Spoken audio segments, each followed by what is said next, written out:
is a mystery with Whitey. Whitey wasn't who they thought he was. So you say you love your brother and your cousin, but you didn't say you love your father. In your childhood. No, no, it's fine. You just can't wait to get to the good bits, can you? Yeah. Um, Oh, in your, that's so funny. I've been up since 5:30 this morning. I'm a little dizzy. Hello, everyone. Welcome to part one of the interview with Bobby Luisi. We were meant to record the whole interview in one setting, but Bobby's Wi-Fi cut out halfway through and he wasn't able to rejoin. So this is part one, and part two will be a standalone video. Please do like, subscribe and comment. I am always interested to know your thoughts. If you enjoy the content and would like to donate, the link is in the description box. Hope you enjoy the video. Bobby Luisi, welcome to the show. How are you, my man? Good, my friend, and thank you for having me. It's a pleasure. Good to see you. Good to see you smiling. Would you tell us, kick us off with a bit about your background, if you don't mind? All right, I was born in Boston in the Italian section we call Little Italy. I grew up around wise guys all my life, made men, and my father was with these people. So I grew up around that, and I was with these people, but I really didn't want to be a gangster. So I started construction. And I did that till I was 30 years old. But then I went back on the street. The market crashed over here. I lost everything. And then went back on the street. And I got back into the life. And once you get in, it's hard to get out. But that's what I decided to do. I just got disgusted with everything. I just wanted to do that. I mean, I had a big construction company. I had 20 men working for me, subcontractors, building homes. And all of a sudden it was gone. It was over that fast. So I came home with no money. And the next thing I knew to do was to go on the street. And that's what I did. What you did. Yeah. Okay. Let's do a bit of a deep dive into some of that, Bobby. So your parents and your grandparents, so they all Italian? Yeah, 100%. Yeah. So did your grandparents come over here sort of from Italy Two of in my the interval grandparents came years? over. Two were born here. Yeah. Two came over, two were born. And Yeah. and your mother, what did your mother work, or was she a like housewife? No, my mother worked. My mother was a very smart woman, very good with mathematics, very business oriented. So she was always doing something, opening stores, restaurants, catering companies. So I grew up around that too, you know. She's 80 years old now, God bless her. She just turned 80 Christmas Day. And, she's still cooking 3 meals a day for us, though. God bless her, She's still doing good. But, yeah, my parents, my father was killed in the 99 restaurant in 1995. But my mother divorced him. I think I was only 2 years old when they divorced. So Your father was in, I'm yeah. sorry. No. Your father was in the life when you were born. So he's already in the life. Yeah. He was around them. He was around them. So what was your childhood like? So you were a 60s baby, weren't you? Early 60s. So like 60s into 70s. Yeah, I was born 61. Yeah. Well, growing up was great. It was a great era in Boston, the 60s and the 70s. Then the 80s was all the nightclubs, starting with all the women. I got married at 1983. Beautiful Irish woman I married. Praise God. She was a good person too.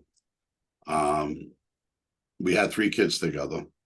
I mean, she moved on. I went to prison. I was in a federal prison for 14 years and we got divorced while I was in prison, But good woman. Good woman. I was going to touch on that a little bit later on. So Did you enjoy your childhood? Did you have a good childhood? What type I, of I, like lad were you? I think I did. I think I did. You know, when I was 11, 12 years old, I worked for the gangsters, rolling dime machines. I used to go out every Saturday, do that. During the week, I worked in their warehouse, and I used to make about $50 a week with tips and everything. And at my age, that was a good pay. You know, there were guys out there working construction only making 150 a week back then. And I'll tell you, I guess maybe I had a real good childhood, kind of spoiled, always worked. I love to work. 16 years old, I quit school. I was working carpentry. And yeah, I think I had a good childhood. It was something too, growing up around these gangsters, you know. Yeah, I can imagine. Also, you kind of took advantage of them a little bit as well, didn't you? Oh yes, I did. Oh yes, I did. Can you elaborate on that if you can, please? Well, when I came back in 1990, there was on Martha's Vineyard building houses. When I came back to Boston in 1990, there was still a war going on up there between the different factions. They didn't like the new boss, the old faction, and there was just fighting back and forth. But I was with the new boss. My father was with him, my family and my close friends were with them. Um, you know, the war was going on. That lasted several years. And I don't know. I mean, it's just, I got off subject. What did you ask me? I asked you in your childhood. No, no, it's fine. You just can't wait to get to the good bits, can you? Yeah. Oh, In your, that's so funny. I've been up since 5:30 this morning. I'm a little dizzy. mate, it's gone midnight here. How do you think I feel? I know that must be tough. I know. I know that. I had a couple of naps. It's fine. Yeah. So during your childhood, when you worked for the mob, Yeah. you kind of took advantage of them a little bit in your childhood, didn't you, Well, with money? what would happen? I used to go out every Saturday and I used to roll the dime machine. There was a gambling machine and you put dimes in there. So every week there was like 300, 400 in these machines, and I used to roll them, go in the back room of the clubs, whatever, roll them up. And when there was shot, a roll of penny, a roll of dimes was shot, they would usually give me that as a tip. So one week, all these clubs are going to, there's nothing left over, 20 cents, 30 cents. So I started skimming out of there a little. I would, if I had a full roll, I'd take half out, I put in my pocket. So anyway, this was going on, and my boss Ronnie and Ralph Rossetti, I'll never forget this. I'm in the back room in Ralphie's club, and they both walked in on me. And Ralphie said, "What are you stealing from me? You're stealing from me?" And Ronnie was looking at me. They were mad at me. They caught me. They said, "Don't you realize that there's a ticker in there? We know how much money was in that thing, and now every time we're going, we're shot." So I just put my head down. I didn't know what to say to them. And I was more worried they were going to tell my father and they're not done, that I was stealing. I only did it that one time, but it taught me a good lesson because I've never stole like that again. I never did that again. We grew up as supposed to be men of honor. We try to be anyway. That was a good lesson for me at 12 years old. That was something. I think another kid maybe would have been more scared, but because of my father and my family, I wasn't really that afraid. I was just more embarrassed. I was more afraid that they were going to tell my father. I didn't know what his reaction would be, but Ronnie kept it to himself, and we just moved on. Not long after that, I quit that job anyway. Yeah, might have been a good move. Yeah. Yeah. So I started robbing them young, and I got old, and then I really started robbing them. So who are you at school? So I think you left school early, didn't you? I left school Compared to other early. children, but I was always in higher classes, 7A, 7B with languages and everything. My mother wanted to put me in college. So we had a prep school here, Dom Savio, and I went there for a year. And I wasn't doing well because I wasn't into it. I was going to work after school with a carpenter. I was making money. And I really didn't want to be in school. So when I turned 16, I went back to the North End, the Italian section, got an apartment. when I was 16, and I was working steady for the CAPO. I think then I was making like 400 a week, which was a good pay I was taking home.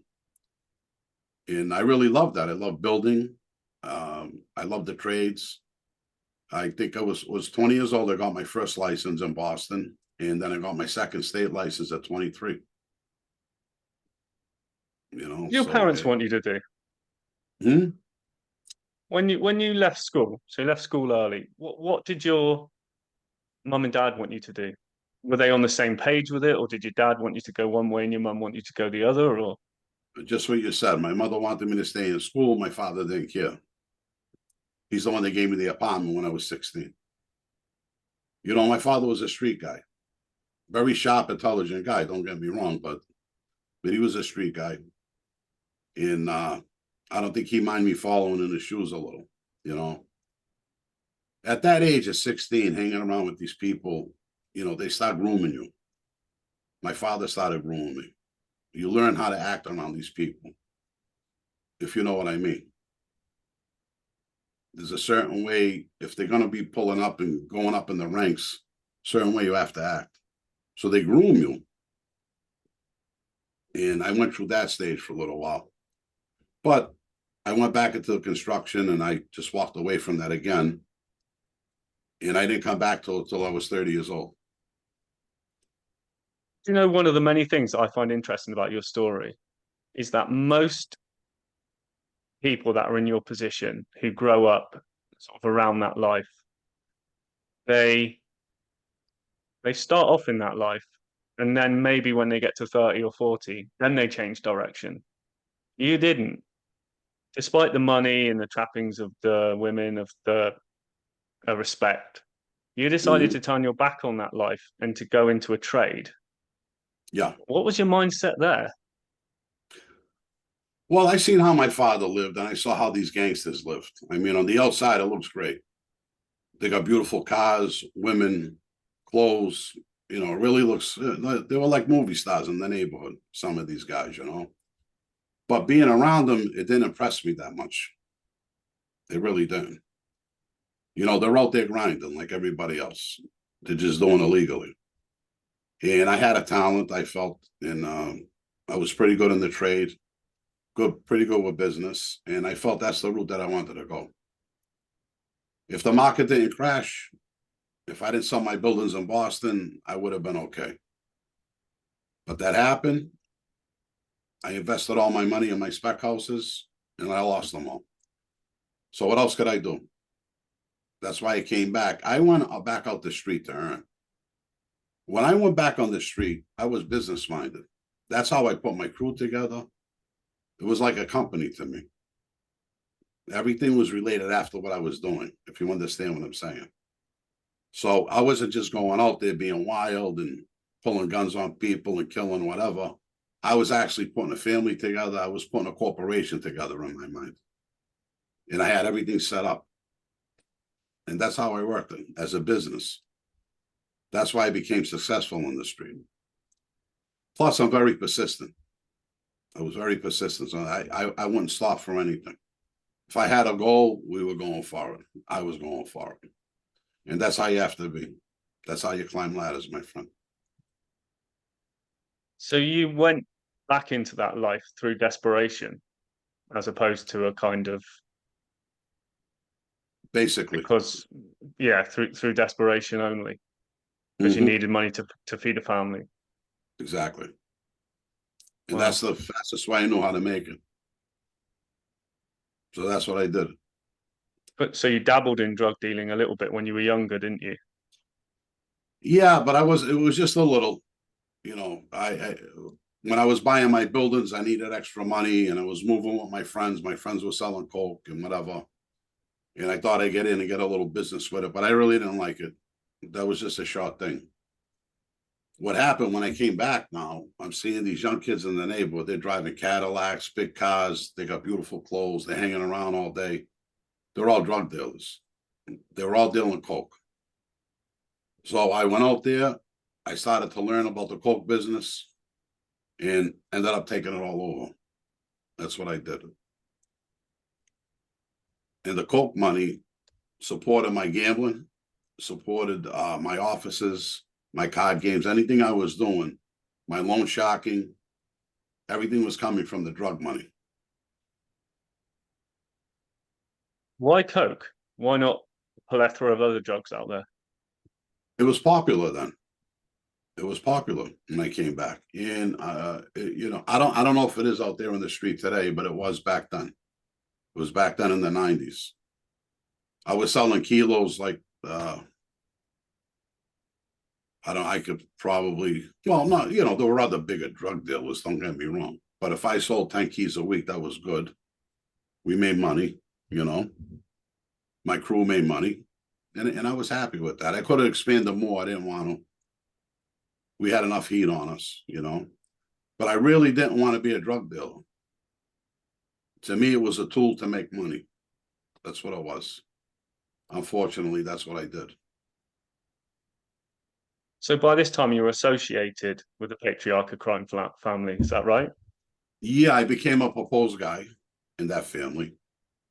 But I was having a problem with a CAPO in the family.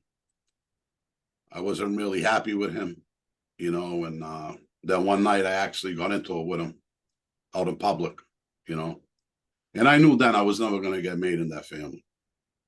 So I drifted off. We had some friends in New York and friends in Philadelphia. And I ended up in Philadelphia with Joey Merlino and that crew down there. And they made me a capo. They made my men. And, they were good to me down there. But I was still in Boston. That made me a boss up here in Boston. Get on to Joey Merlino in a bit, if that's okay. So one of the things I'm interested in, several years before you started selling drugs, in 1992, you started selling drugs, right? Mm-hmm. And you became an associate of the Patriarca crime family. It was only 3 years before that the Feds had a ceremony, a made man ceremony, wasn't it? The Yeah, I first met ever for that. How did that impact um, the Patriarca crime family? Did it impact it at all, and did it impact your choice to go down that route? Did it make you think twice? No, not really. I mean, listen, there was an informant. That's how they found out. I was at 3 meetings myself. No one knew about them. So the informant told he was a May guy, and the FBI wired the place up. It's unfortunate that it happened, but I knew the guys in there. I knew they were good guys, and they couldn't arrest any of them for being in that room. It's not a crime to be a member of an association. If it was, you wouldn't have the Sons of Italy, you wouldn't have the Moose Club, you wouldn't have the Illuminati. You understand? So there was nothing they could do, but they were on the map now. Everybody knew who was a May guy. They knew everybody in the meeting. So when I seen that and I learned that, it really didn't bother me. It didn't affect my choices at all. Didn't bother you at all. What happened to the informant, Angelo Sonny Mercuric? He ended up in the witness protection program. Never to be seen again? Never to be seen again. Yeah. So your main money earners were drugs and Yeah. loan sharking, gambling, any of that Yeah. business? I had a lot of money on the street. I was making a lot of money with the loan sharking. When I actually, at the end, wanted to stop dealing with the drugs, I was making big money with the shy money. I didn't need the drugs anymore, but my guys did. They didn't have my money. So, I mean, I built my empire. So we were still going on with the drugs. But then Philadelphia asked me to stop. There's a lot of heat. We don't want you dealing no more. And then Joey introduces me to this Ronnie Previty, who was a May guy in the family from the other crew. Joey took him in. Joey was making money with him and ended up sending him up to Boston. And I ended up sitting with him and an FBI agent. An underlying theme of your book, Capo to Christian. I was almost going to say it the other way around. The Capo to Christian. It seemed the underlying theme is you wanted to be a made man. Oh, I did. Why? But when you have the power in Boston, you had the money, you had all the trappings, and once you're committed to it, as you know, once you're committed to a crime family, then you Hmm. can't just say, "Oh, see you later, buddy," and wander off, can you? No, So no. why was the kind of almost obsession become a made man? Well, there was a few different reasons. I had $1 million business on the street. I wanted that to be protected. I knew the other faction from the Patriarca family were going to start coming home. I knew that I was going to be left out there. You understand? With my crew. I would have been the all ball out. And I knew that was going to happen. So I was persistent to get made and to get my guys made. See, once you're in Cosa Nostra, that's it. It's done. You know, we're all made guys now. Everybody got to respect each other. Because I would end up going back to war with these guys. So reading between the lines, I think what you obviously tell me if I'm wrong, is you thought that if you had the Philadelphia crime family behind you, or you were a made man, you were part of that clan, that you, the Luisi family, could take over Boston and knock the Patriarca family out of Boston. Is that right? 100%. And that's 100%. what I was doing. Yeah. Okay. Yeah. Listen, I was dedicated to that life in the street. You know, you hit a point with that. You either stay or you walk away. And I wasn't walking away. And I wasn't greedy. It wasn't about the money, but now it was the power and the ego. It was my pride. Because this family did this and turned me down, I had to make them wrong. And that's why I did what I did too. So Okay. that's the type of person that I am, my friend. If you show me a little weakness, you're gonna have a problem. And they I showed me remember that. weakness. Yeah, you know what I mean. But you know, not Yeah. now. I'm a Christian. It's you don't gotta worry. But I'll pray for you, Rob. Don't worry. Thanks, But that's buddy. how I I think I used to need it. be. Yeah. Well, Yeah. that's how I used to be. You Yeah. know, that's the man that I was. But that made me climb ladders. So So before we jump into Joey, there's this big kind of event, ongoing event that happened during this time was the Boston War. yeah, You touched on it earlier. So can you, because there's like four different factions, isn't there? It's quite a complicated, you explain it well in your book, but it's quite a complicated dynamic going on there. Can you yeah. kind of abbreviate on that a little bit? Expand on it. Well, there was our crew that was with Frankie Salemi at the time. That was the new faction. That was our crew.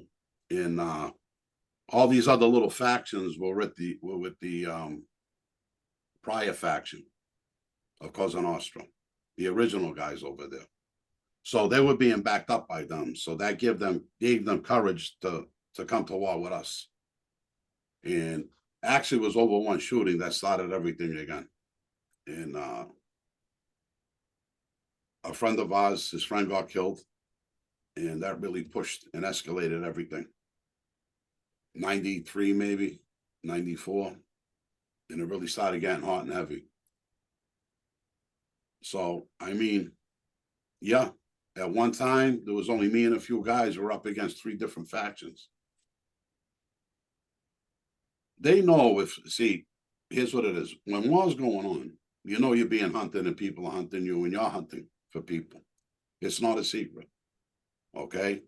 So it comes down to, and I hate to say it like this, but who got the most balls to go do this? Who's gonna step out? Who's gonna keep playing the game? Who's gonna run away? The best thing you could do with a bully is go face to face with him. 90% of the time he's gonna back down. So I use this logic against the mob, and it worked pretty good. They did know one thing about me though. I'll come out shooting. I'll come out with my hands any way I have to. I'll hurt you. So, you know, I think that kept me alive. So you were teamed up with the Salami faction, Salami and Rosetta. Yeah. and they were supporters of the Patriarcha family. Yeah. Right. So Salemi was close with Whitey Bulger, the notorious Whitey Bulger, and Steve Yes. Fleming. Yes, he was. Yes, he was. So, do you think he cooperated? Do you think he was talking to the FBI throughout all of this as well as them too? No, I don't believe that. I believe when he went in and realized he was all done, I think that's when he started talking. I knew that he knew what Whitey was doing and Stevie, but I don't know if Frankie knew the extent of what they were doing. I don't think anybody really realized the extent of how deep they were with these FBI agents and what they were actually doing against the Italian mob. It was like a big hush-hush secret. You know, the FBI really protected these guys. Frankie was getting information. And I know when they were coming down to pinch all three of them, we know Whitey Bulger took off. Stevie tried to take off, but they caught him. And they ended up catching Frankie in Florida, hiding out. They were tipped off by the FBI. They knew that they were coming, you know. And he was in it for that part of it. Do I think he was on the street actually working with them? No, I don't think that. I can't say that about Frankie. You know, Frankie was a bad guy. Frankie, you know, Frankie was a he was a real gangster. No doubt about that, you know. But it's like anything, it's like what happened to me. I got pinched with the drugs, and I'm facing 10 years. That's all I'm facing. I'm gonna go do my time, and then I'm gonna retire and move to Florida. That's what was set in my mind. That's what I wanted to do. Until I found out that people were ratting on me were murders. An AUSA from the Boston federal court retired, went into my lawyer's office. My lawyer brings him down, and he said, Bobby, listen, on the next round of the next grand jury, they're going to come down and re-indict you for murders. He says, you're not getting out. He says, your friends lined up against you, and this is what you're facing. He said, why don't you go talk? I said, no, I can't do that. I didn't build this family, did everything I did to become an informant, a rat, you know. But then a few weeks passed, and I was in prayer, and I was thinking about it, and I know what to do, and I figured my life was over. So what the hell? I ended up talking with them. I talked with them, but I didn't do anything for them. And that's on record. Everybody knows that, you know. I guess they call it recanting or whatever. I ended up fighting the government. I ended up getting 20 years. Won an appeal and went back, and they took 47 months off of my trial. At that trial, they took off 47 months. And I was reduced to 15.8. You know? So I didn't help. So just we'll touch on the loaded term rat and your situation in a bit, if that's okay. But we're sticking with Flemmy and Bulger. Did you ever meet these guys? Did you come across them? No, Did you Whitey. shake hands? Did you? No, Whitey, yeah. no. I never met them. They went around us. They see, there's a mystery with Whitey. Whitey wasn't who they thought he was. Whitey was in South Boston with a little crew, and he answered to the Italians. That's the bottom line, you know. And most of the time, Stevie Fleming was the in-between guy. So that's really what happened in that. So there was no reason for me to meet him, talk with him, be around him. And he was always under suspicion anyway from the other wise guys. They didn't like him. And I heard this when I was younger, being around him, that this guy was no good. A lot of them felt that, you know, but a lot of them stood behind him too. So that's why you'd heard of these. You heard of these guys, but you just never met them, never really come across them. And they didn't. I ended up meeting. I'm sorry. Sorry, go on. No, you go on. You go on. I ended up meeting Stephen Flemmy in prison when they picked me. Okay. They put us in the same block. Me, him, Frankie, Bobby, DeLuca. We're all in the same block together. That didn't last long. They moved me out of there right away. And we'll get to that in a minute. It'll be an interesting story, I'm sure. So with Bulger particularly, well, were you surprised when, one, he was caught, and two, he was killed in prison? No, not surprised at either. Really not. There were so many rumors. He was out of the country. He was here. He was there. He was dead. You know, when they caught him, they caught him. It was only a matter of time. As far as them killing him, how did he end up in population? The whole world knew he was a rat. How could they put him in a federal prison with these guys in there? I mean, it was ridiculous. So They wanted him dead then. I'm not going to say it was a setup, but something was done. Something was done. You know, I can't say it's a shame, so I'm not going to say that. But no loss of life is good. You know, No. but this guy killed a lot of people. This is what he was about. It's women. Women, children. He didn't care. He did not care. Sounds like a piece of work. So at your height, how much money were you earning? So a week, how much money were you taking in? It fluctuated. You know, just a loan shark was 7,000-8,000 a week just on that, and then the drugs that fluctuated. You know, so I could have $100,000 a month, $150,000 a month. It all depended. You know, but towards the end, I was slowing down, so I was mostly living off the shy money. So were you a party guy? Did you like bring it I in went and out. then spend it straight up, or what? I went out a lot. I had a lot of women in my life. Unfortunately, I lost my wife over that. I lived like a gangster. You know, you get to a point you think you're a movie star. It's so funny. You got the money, you got the power, you got the women, and I fell in that trap for a little while. I'll admit that. The attempts on your life, you outlined one in the book. Was there others? Twice. Yeah. Twice. Yeah. Yeah. And you've been convicted and admitted murdering several people. Well, the government accused me of murdering 6-7 people. I'll put it that way. I'm not going to say no more. I can't. I don't want to get myself in trouble, you know. No, of course not. That's fine. So your father, God, man, this is a really interesting topic. What's your relationship like with him throughout your life? Oh, I always looked up to my father. I loved my father, but there was always like conflict between the both of us over a lot of different things. A lot of father and son relationships are like that, but it was a little more severe because we were both on the street, and you know, there was a lot of friction between us. And it's, you know, you know what ended up happening to my father. He got killed in the I didn't 99 hear. restaurant. My brother got killed. My another cousin got shot. Lost a good friend of the family's. That was terrible. It was terrible. You know, my father What's didn't your deserve. Yeah. no, that was going to be my next thing to kind of Yeah. follow on to the slaying of your family. From what I've read about your father, um, I haven't really come across anything I've read that's positive.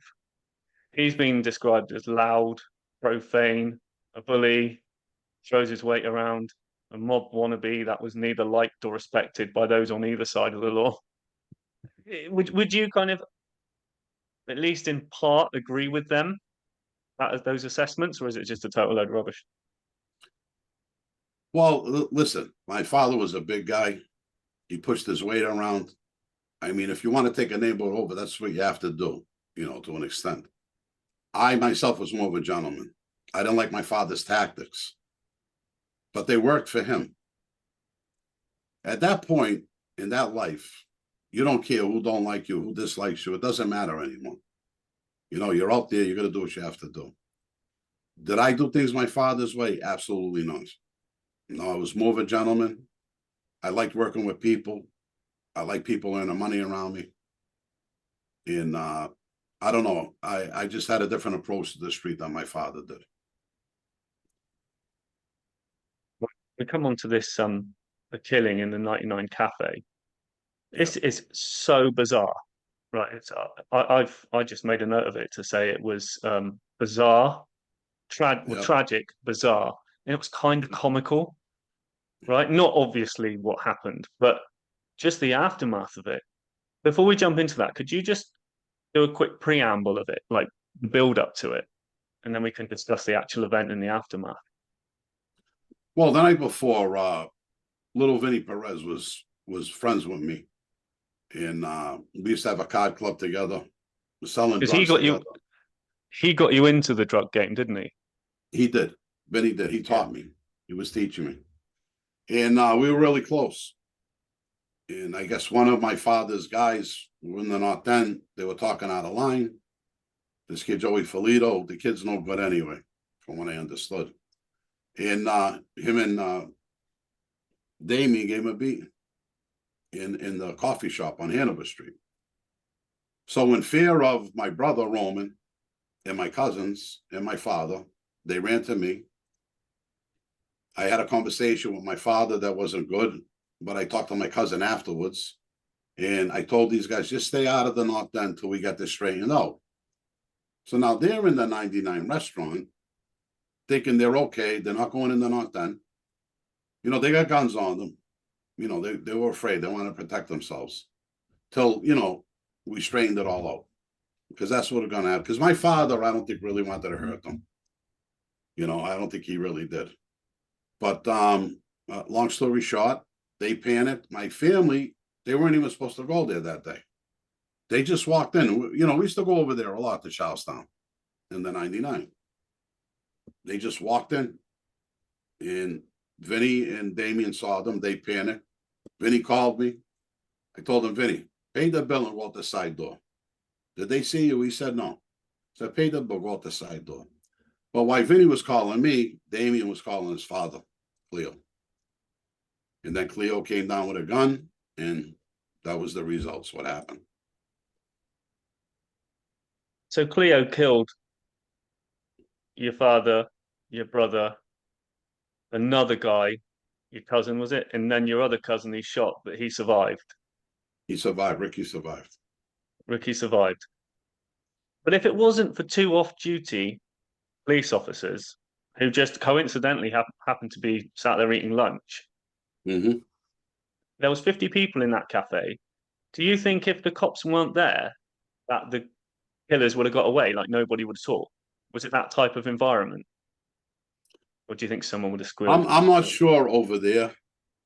You know, maybe if it happened in the North End, it would have been different, you know, but like I said, they bumped into each other. This wasn't planned out. This wasn't a hit. It just happened that they were in the same place at the same time. My father and my family walked in, and it just turned into a mess. You know, that should have never happened. So the TV cameras were literally at the scene within seconds after this happened, and it's actually on YouTube, and I'll post a link down in the description box. Yeah. So the son and the other guy, so not the father, they ran. The cops chased them. The cops put them on the ground. These are the off-duty policemen. Some duty cops on duty came round, nearly shot off-duty cops because they saw them with a gun in their hand. Fortunately, the cop managed to get a badge, and he saved his own life. Then the actual father got away. Yeah. But then the next day, he walked right out and then chucked his sneakers in a bin and all this sort of stuff. He clothes in the bin, didn't he? Then at the arraignment the following day of these two guys that were arrested, the father walks into the arraignment, so he didn't go on the lam or anything. He gets arrested, and they actually interview him, and he said it was self-defense, which he used in trial. And the police, and obviously the jurors in the trial, said, well, how could it be self-defense when none of the victims were armed? No. It just seems... it was a slaughter. If my family had guns, that, you know, it would have been a different story. You know, but there was no threat. There was nothing going on that they would have to carry one. So they didn't have them. So your father didn't think it was as big as what it was? Exactly. I told you, I don't think my father ever hurt Vinny. You know, I don't think he would have did that. He really liked Vinny. What about the father and the son? Did he like them? Well, I got to tell you the truth. My father helped Cleo quite a few times. They were friends. Um, the son, I don't know. My father wanted the control on the street. Damien was running around over there doing what he was doing, and there was a lot of clashes with that. I think Cleo came down too heavy when he came down. And when he got there, I mean, my family outnumbered everybody. They're all tough guys. My father told him, sit down. Don't worry about it. Let's talk about it. But my brother Roman got up. And when my brother Roman was a big kid, and he killed a few people himself. They know about that. And when he got up, Cleo panicked, started shooting. He shot my brother in the head first. So that's what happened. My father was trying to keep it under control. You said in your book and on some other podcasts that your emotion that day and the next day was cold towards your father, Yep. and you just got straight back into the street and just got on with life. Yep. I mean, I find that like almost incomprehensible, because obviously if something like that happened to my father, I'd probably never get over it for the rest of my life ever. But and I imagine that a lot of the people watching this would be feeling the same. But you kind of just swallowed it and just moved on. Did you grieve Mm-hmm. anything? No. Did you no grieving? No. Wow. No, I didn't. I felt bad with my brother and my cousin. I did. That was my brother. I love my brother. I love my cousin. And I don't think my father deserved that. I'm not saying that, but I was a pretty cold guy. Murder didn't mean anything to me. And it was sad, I think about it now, sad. But that's how I was. What am I gonna do? Someone got killed in a crew, or didn't mean nothing. Let's just move on. It was just another murder to me. That's all it was. Sad. And believe me, So I you love think my cousin. I love my brother, but we're all street guys. These are the things that happen. so you say If you you love your brother cope and you with love your that, yeah, I'm sorry. Go ahead, sorry. Bob. No. I'm sorry. So you say you love your brother and your cousin, but you didn't say you love your father. Well, I had a love for my father. That's all I'm gonna say. Okay. Yeah, I had a love for my father. Okay, moving on. All right. Think, no, thank you for explaining that. I can imagine it's not No, a I'm particularly doing the best I easy can topic. to explain it. Yeah, And you feel more remorse for it nowadays. Now you're born again. You kind of maybe think about it a bit more, and it plays on your mind a bit more than what it did back then when you were more cold-hearted. Well, I want to tell you the truth. None of the murders play in my mind, and none of them bother me. And I don't know if that's good or bad. But see, I have a different outlook on what we did. We didn't consider ourselves civilians. We were in the army, we were at war. There's some guys that go to Vietnam, they take nervous breakdowns. There's other guys that come home as heroes. You understand? The strong survives. You can't get weak with these things. You just got to keep going on. I was just a cold-hearted guy, I guess. Narcissistic, I think, maybe. I don't know. I cared about myself and nothing else, believe me. I took care of my kids and I care about nothing else.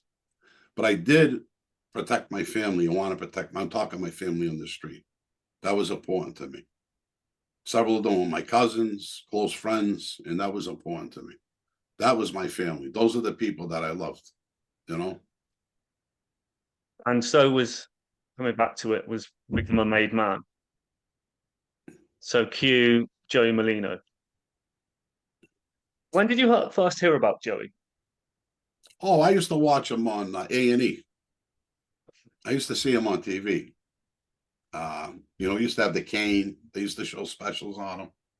I said, this kid's having the same problems we're having, and he rebelled like we did. And you know, it was only a matter of time. I ended up.